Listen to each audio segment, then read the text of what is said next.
Welcome to the Fit Chicks and Hormones podcast, where I share my insight to help you move through your perimenopause and menopausal years with ease. In this podcast, I talk about natural solutions for balancing your hormones and empowering you to move away from the symptoms like fatigue, mood swings, hot flashes, and resistant weight loss to feeling vibrant, confident, and full of energy as you age gracefully. Let's get started. Today, I want to talk about something that is messing with your energy, your weight, your digestion, and honestly, it's affecting your entire body, and it's inflammation. You've probably heard about inflammation. You hear it, thrown around in social media everywhere. Maybe somebody has told you that you have inflammation going on in your body, and maybe you've heard me talk about it, right? But do you really know what it looks like in your body and what is causing it? Do you know exactly when you have inflammation going on in your body? And more importantly, do you know what you should be doing to make yourself feel better? So if you're struggling to see weight loss happen, you're not sleeping, and you have low energy, then you need to listen up. Because I'm going to talk about the symptoms of inflammation that you might not even realize are connected, the everyday things that are causing it, things that may seem totally normal in our world, but they're actually making you feel awful, and finally, what you can do to feel better in your body by lowering that inflammation, and how you can do it in just 21 days. Okay, so first let's talk about the symptoms. Like, what does inflammation feel like? How would you know if you have inflammation going on in your body? So we know that chronic inflammation it's not like you have when you have a fever or a cut or you have a sprained ankle and you know something's wrong, right? It builds up slowly, so you start accepting things as normal. Most women I talk with aren't even sure that they have inflammation going on because they're just used to feeling that way in their body. And they're like, I feel fine. But once we work together and we remove the inflammation from their body, then they know exactly how it feels to not be inflamed and what things are causing it. So I first want to start by asking you some questions. So, do you wake up stiff and achy in the morning? Like your joints just feel tight, you feel achiness all over. Maybe you need to move around a little bit before you feel human. Are you constantly bloated? Maybe you finish a meal and you feel like you swallowed a balloon, or you're super uncomfortable. You feel like you need to unbutton your pants. Or you wake up feeling puffy before you even eat anything. And maybe it's hard to take your rings off. That's a sign for me that I have inflammation going on. Do you struggle with brain fog? You forget things. Maybe you lose focus halfway through a task, or you just feel mentally slower than you used to. Maybe you forget easy things like names. Like the other day, I was trying to remember something so hard that the more I tried to remember, the worse it got. And it can be frustrating, right? Do you feel exhausted even after a full night's sleep? This is a big one. Chronic inflammation makes your body feel like it's always fighting something, which drains your energy even when you're technically rested.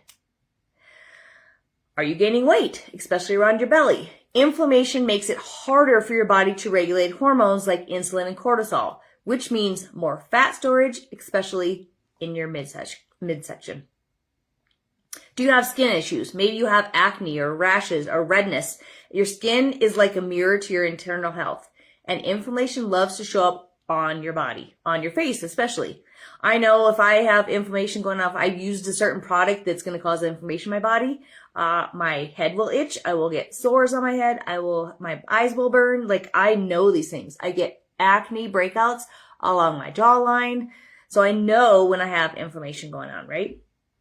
And maybe those are all familiar to you. And if some of them are you, say, yes, that's me, right? But here's some things that maybe you don't know that are signs of inflammation going on in your body. So you are experiencing random food sensitivities that weren't there before. This was something that was huge for me. I used to be able to eat everything and anything. And then when I went into perimenopause and I was exposed to the mold, pretty much everything I ate would cause a reaction in my body. So if foods you used to eat suddenly make you feel bloated or uncomfortable, or you experience rashes or breakouts, your gut might be inflamed. Another sign would be you're waking up in the middle of the night, usually between 2 and 4 a.m. Raising my hand here because I do that. This can be your body's way of dealing with blood sugar swings and cortisol spikes, both linked to inflammation. I notice this when I don't eat enough protein at dinner and I don't have a good balanced meal. Maybe you have frequent headaches or migraines. This is also attributed to low-grade inflammation. What it does is it irritates the nerves and tightens the blood vessels, and it can trigger pain responses in your head. And the mood swings, anxiety, even depression. If those are things that you're experiencing, it's because inflammation in the brain can cause neurotransmitters like serotonin and dopamine that make us feel happy and make us feel more even mooded. You know what I mean? More calm, make you feel more anxious or down for no reason. If you're experiencing frequent UTIs or yeast infections, if your immune system is constantly fighting inflammation somewhere else, it can lower its defenses against infections. So if you're getting sick a lot, that means you may have a lot of chronic inflammation going on. Tingling or numbness in the hands and feet. This is one that I did not know about until I looked this up. Inflammation can affect circulation and nerves, leading to weird pins and needle sensation.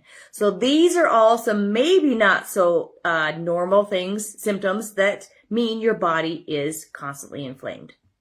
Okay, so now we know what kind of things are triggering inflammation, right? Like the basics, or what symptoms are. We know exactly what's going on. Okay, I have a lot of those things going on. Yes, that's me. That means I probably have inflammation going on in my body. So let's talk about what is triggering that. What is causing that inflammation? And it's usually not just one thing. It's usually a mix of a lot of everyday habits that we don't even think about. And combining them, putting them together is just causing our body. It's almost like I think of it as your body's is internally on fire. It's on fire and it's burning. That means it can't do what it needs to do because your body's constantly working to try to put this fire out, right? If you can't put the fire out, you aren't going to feel good. You aren't going to have good energy. You're not going to sleep. You're not going to, all the things. So we want to snuff the fire out. So what are things that are causing this fire or inflammation in the body? So one of the biggest things is what you put in your mouth. It's food. Okay. So I'm going to talk about some specific foods here and specific things that are causing the inflammation. So first is refined and artificial sweeteners. Refined sugar and artificial sweeteners. Sugar is one of the biggest drivers of inflammation. It spikes blood sugar, it stresses your insulin response, and it leads to chronic inflammation over time. How many of you are craving sugar all the time? That's because your body is craving it because you're feeding it to it. Once you get away from that sugar, your body no longer craves it, and you're able to move past it. You don't need it. So things you want to watch out for, because maybe you're thinking, well, I don't eat a lot of sugar. There's a lot of hidden sugars in foods. Things like flavored yogurts. If you look at the carbohydrates and the sugar on those flavored yogurts. Is there a lot of it? Probably not a good idea. And balance it out with a protein. If there's not a lot of protein but a lot of sugar, it's definitely not a good thing. It's a lot more sugar. Salad dressings have a lot of sugar in them. Granola bars, huge. They say high protein, they say healthy, they say whatever, high in omegas, but they have a ton of sugar. So read your labels. And even some of the healthy protein bars. It's all about learning, right? You have to learn. How do you learn? You read the labels. Look at that sugar amount.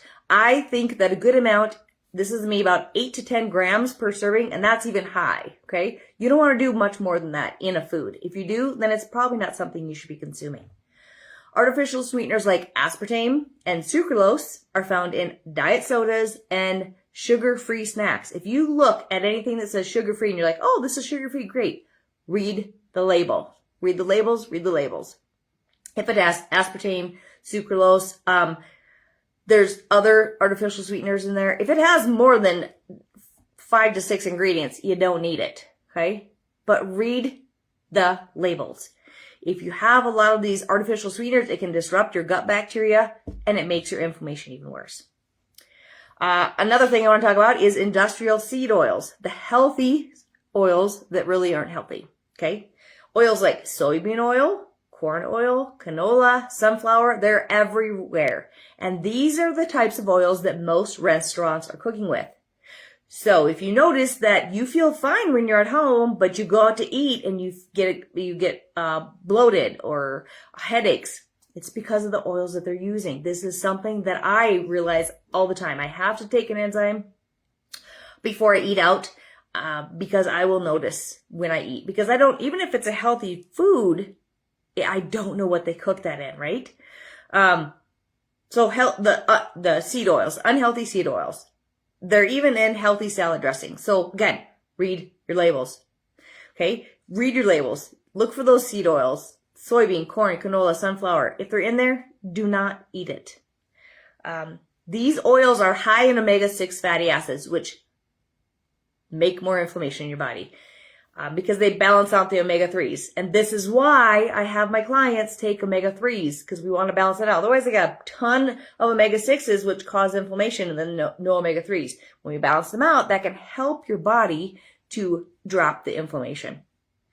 But that still means you need to get rid of those foods, okay? And also, these seed oils are often rancid by the time they hit the store shelves, making them even more inflammatory. So go for avocado oil or olive oil. Those are the best two choices. You can do coconut oil too if you want. But avocado and olive oil, best oils. So look for those in your foods and use those when you're cooking. Another food that can be inflammatory or cause inflammation is dairy for some people. This is me. I can do a little bit. I do too much, and I absolutely know 100% when it's happening. This is a sneaky source of inflammation, especially pasteurized cow's milk, cheese, and yogurt. Conventional yogurt. If you do Greek yogurt, it usually is better on the stomach. I can sometimes do Greek yogurt, but not in large amounts. So I will do like the almond milk yogurt, there's cashew milk yogurt, there's coconut milk yogurt. They're not as great. I've tried the Fage, F-A-G-E, just so you know. They have a lactose-free one, and I can do a little bit of it. But again, I notice it's just dairy. Like, I can tolerate it, and my stomach will be fine, but it gives me a little bit of inflammation, and I notice my rings are harder to take off, and I don't really sleep really good. So just something to pay attention to. Anyway, so dairy, right? Stay away from the dairy. And if you're not sure, that's why this 21-day challenge I'm going to talk about is going to help you determine if dairy is something that is causing inflammation in your body or not. If you notice digestive issues or increased mucus after eating dairy, your body might not be handling it well. If you get a little phlegmy here or your nose starts running, those are good indications that it's probably not a good thing to eat. The next thing is gluten and processed grains. So even if you don't have celiac disease, and if you don't know what that is, that means people absolutely cannot eat gluten because it will hurt them. Gluten can still cause low-grade inflammation in the gut. I cannot do gluten. I can do it in very small amounts, meaning maybe every once in a while I'll have a piece of bread, a bun on my burger, but otherwise I really avoid it. I don't eat pasta. If I have toast, I have gluten-free toast or sourdough, which is a lot easier to digest. So this would be like refined grains. So white bread, I know it says white, but read the label. Pretty much it's going to have wheat flour in it. Crackers, a lot of crackers have wheat flour. This is what I want you to look for is wheat. Whole wheat and wheat flour. It's in everything. It's in cereals. It's in everything. It's sometimes in bars. I've seen it in dressings. I've seen it in seasonings. So read your labels. So refined grains like these things, they spike the blood sugar and feed bad gut bacteria. Okay. Whole wheat can be inflammatory because it has lectin in it. Okay. And wheat now compared to 40 years ago is way different. So that's why it's harder for our bodies to break it down and digest. And that's why most people have a lot more problems with it. Okay. Next up is alcohol. And I know you're like, I don't want to hear about it, but it's true. Alcohol, that nightly glass of wine or that beer that you want to have, gluten, just saying, it's made of wheat. It's not doing you any favors. Alcohol can disrupt your gut bacteria, leading to more inflammation. And it messes with your sleep. How often do you have a glass of wine at night and you sleep horribly? That's because it's causing inflammation. It's spiking your blood sugar, okay? Another thing is conventionally raised meat and farmed fish. So grain-fed meat means they're feeding it wheat. They're feeding it grains. You're getting those grains. You're getting the grains in the meat and you're consuming it, and it's causing problems with your gut. Farmed fish are loaded with inflammatory omega-6s, which we already talked about. We have too many of them. They cause inflammation, okay? Instead, choose like grass-fed or pasture-raised meats and wild-caught fish when possible. Artificial additives and preservatives. Probably something you don't think about, but it's in a lot of things. Any foods that have red dye or yellow dye or any dyes in them are not good for you. It's going to cause inflammation. Artificial colors, preservatives. These disrupt your gut health and add more inflammation. They add more fire to the fuel, or more fuel to the fire, right? So it's just burning more and more. So again, I can't say this enough. Read your labels. But here's the thing. If you're eating clean and healthy and you don't want to eat foods that are full of inflammation, you probably shouldn't be eating something that has a package. So just something to think about, okay? I mean, obviously, cut up vegetables and stuff, different, as long as there's no ingredients that they added to them. But really, if you shop the outside of the store, you should be safe, except for stay out of the bakery. All right. So next thing, other than foods that cause inflammation in your body, is chronic stress. So you might not be eating fast food every day or eating a lot of inflammatory foods, and maybe you think I'm eating clean, but you're constantly stressed out. That's enough to keep your inflammation high. So what stress does is it raises your cortisol, and when cortisol level stays high for too long, it messes with your digestion. So maybe you notice if you're stressed out, you don't feel like eating, or you feel like eating a lot, and when you do eat, you feel horrible. You have a lot of digestive issues, right? It also messes with your sleep and your ability to burn belly fat. So think about it. If you are rushing from one thing to the next, feeling overwhelmed all the time, constantly feeling like you're on edge, that's a red flag.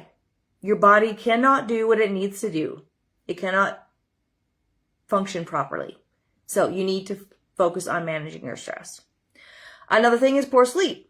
Now, everything I've talked about so far, eating bad foods and being stressed out, that's going to attribute to poor sleep. And this is why, as I talk about these things, you'll realize they all go hand in hand. You have to do all of them together to get rid of that inflammation.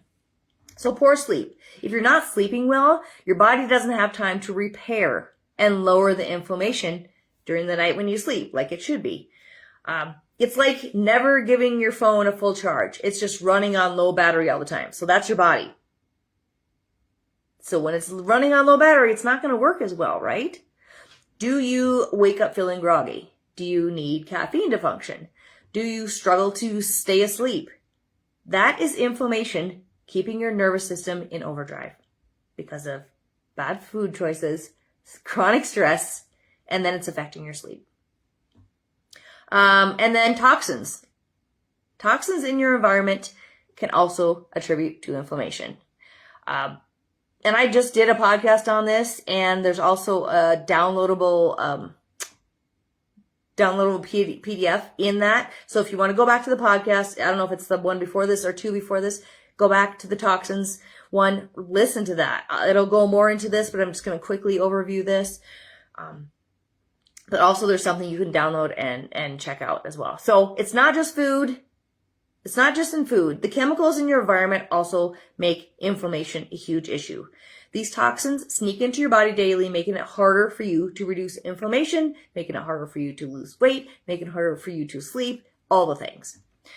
So some of the things that you want to be aware of are endocrine disruptors in beauty care and skin care products. So parabens and phthalates, again, read your labels.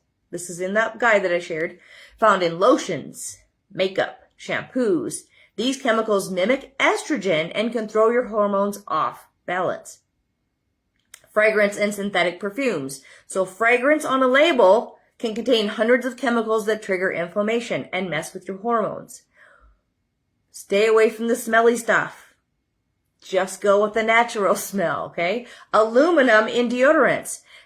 This blocks the sweat glands. You're supposed to sweat. When you're not sweating, when you sweat out toxins. When you're not sweating, guess what's happening? Your body's holding on to all those toxins. So when there's aluminum in your deodorant, it blocks your sweat glands and is linked to inflammation in breast tissue and your lymphatic system. You can also add dry skin brushing. Just a little tip in there. Household chemicals that are causing inflammation. So the artificial air fresheners and candles that you put in your car, that put in your house, don't do them. They contain formaldehyde, a known inflammatory toxin. Do a diffuser.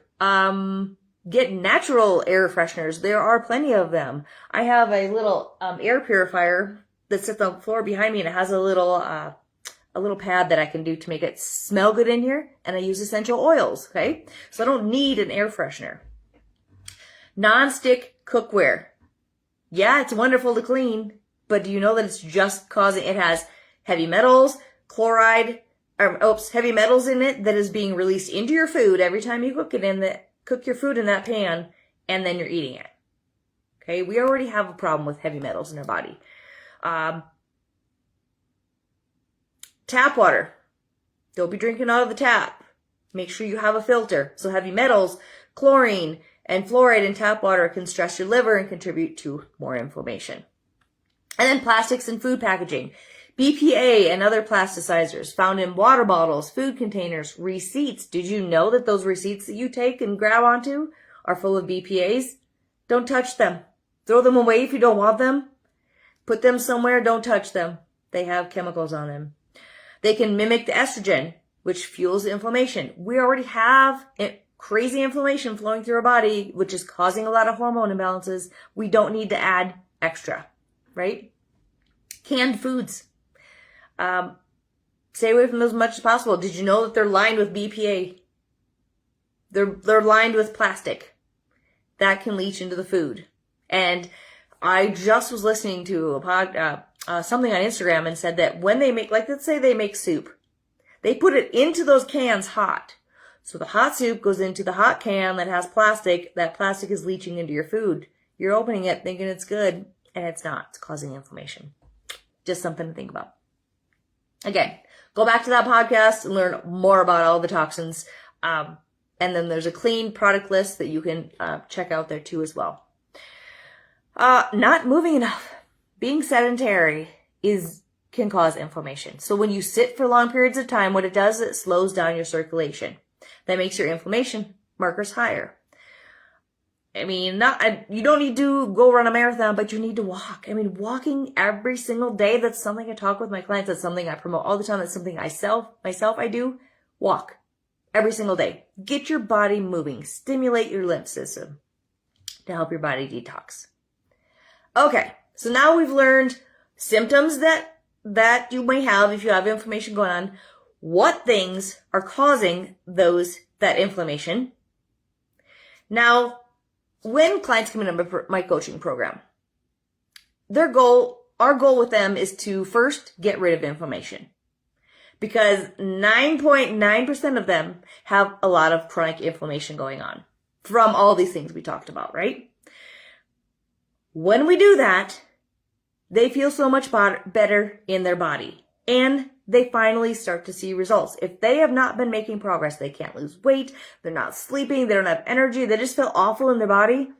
We get rid of the inflammation, calm down the fire, we snuff it out. They feel so much better in their body that they can do so much more, okay? So, this is what can happen. This is how you can feel when you get rid of that inflammation, okay?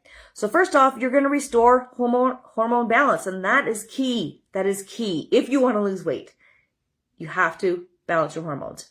So toxins like, excuse me, like the BPA and synthetic fragrances that we talked about, they fake estrogen in your body, which disrupts your hormone balance.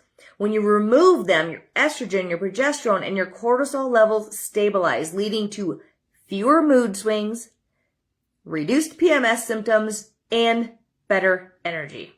Right there, that's a win, right? Your brain fog lifts. So chronic inflammation can disrupt neurotransmitters like dopamine and serotonin, like we talked about. It's going to make you feel sluggish, maybe anxious. When you remove processed foods and sugar, this helps your brain function more clearly and makes you more focused. Better moods, less cravings, winning. Wonderful. Your metabolism speeds up. inflammatory foods can cause insulin resistance, which is huge in women in their 40s, 50s, and 60s. And it makes it harder for you to lose weight. So when you cut out sugar, you cut out gluten, and these processed oils, these processed foods, it helps your body use energy more efficiently, leading to better fat loss. Your sleep improves. If you're somebody that struggles with sleep, I've been there. I know. It absolutely sucks and it wreaks havoc on your entire day. I get it. When your liver isn't overloaded with chemicals from processed foods and all these toxins in the air, your body can properly regulate melatonin and cortisol, leading to deeper, more restful sleep. And that's what we all want, because we know when we get better sleep, everything else falls into place, right? Everything else is easier. It's better. It's easier to make better choices with our foods. It's easier to get more things done. It's easier to go out and go for that walk or do that workout because you have more energy because you've slept. You'll have less pain and stiffness. Inflammation in the joints decrease, making your movement easier, reducing stiffness, especially in the morning. So if you're waking up feeling achy and joint pain and everything hurts, let's clean out the inflammation and see how you feel. And the most important, because this is where, when this happens, everything else is better. It heals your gut. So when you remove the processed foods, you remove the toxins, all the things, it allows your gut lining to heal. So when you're eating a lot of these foods that are causing damage to your gut, it's affecting your whole body. When you get rid of them, your gut has the time to heal, improving your digestion, reducing bloating, making you stronger, making your immune system stronger, and it helps everything else. So starting with the gut health. And the best part is, you may not know it now, but once you feel good for removing them, once you experience all those things, because I know, because over the past 4 years working with my clients, I know that they feel so much better after they remove this stuff from their body. You're not going to want to go back. And when you do start to let those things creep in, you're going to be like, bam, I know what that is. Oh, I don't want to feel like that anymore. Right? And it's not about dieting. We're not dieting. We're not taking food. Here's the thing is, I think is ironic, is people think removing all these foods I talked about is called dieting. No, it's not. These are healthy foods. You can still enjoy foods. You just have to know the right way to enjoy them. But this is where I'm going to talk about the 21 days. Okay? If this sounds something like, you're like, yes, I have all that going on. I need to get better. I need to get rid of this inflammation. I'm going to challenge you to 21 days. Give this a try for 21 days. Remove all that stuff, or as much as possible, right? It's not about perfection. It's not about dieting. It's about focusing on healing your body. I have a guide to share with you to do this on your own. If you want a copy, message me 21 Inflammation Guide. Okay? If it seems overwhelming, pick one inflammatory... I said that the whole time and now I messed it up. Pick one inflammatory thing to cut back on. So maybe it's, okay, I'm not going to eat packaged foods or processed foods for a week. I'm going to focus on getting better sleep. So that means I'm going to cut out alcohol so I'm able to sleep at night. Or maybe it's, I need to manage my stress, because if I don't manage my stress, it probably doesn't matter what I do because I'm not going to be able to see progress. Do one of the things. And I can guarantee, probably if you start with the foods, if you start removing all the junk food from your life, you'll notice a difference. And then you'll have the energy to do the other things. But commit to it for 21 days. 21 days. You can do anything for 21 days, right? I promise you're going to feel a difference. I guarantee you're going to feel a difference. So you can do this on your own. But if you feel like, you know what? I've tried it before. I've tried these things before. I haven't been able to do it.